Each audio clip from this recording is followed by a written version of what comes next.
good afternoon. Afternoon. What is your name? My name is Emma Vergel de Dios. Okay, how old are you? I'm 37 years old. Are you still single or married? I'm married. Married. So how many children do you have? I have 2 children. How old are they?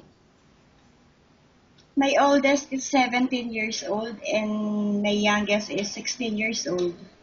Okay. So what is your educational background? College level. College level. Okay. Why do you want to work here in Hong Kong?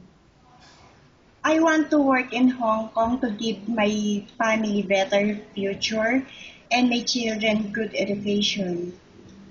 Okay. So tell me your skills. I know how to cook. I'm computer literate and I know how to take care of the kids and the elders. Okay. Anything you want to tell to the employer?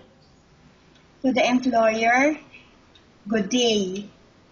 If you're going to hire me, I can assure you that I will do my best.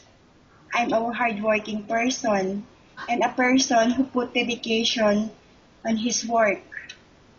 And I'm trustworthy person. Thank you. That's all. Okay, so the interview is finished. Thank you very much. Bye-bye. Bye. Thank you.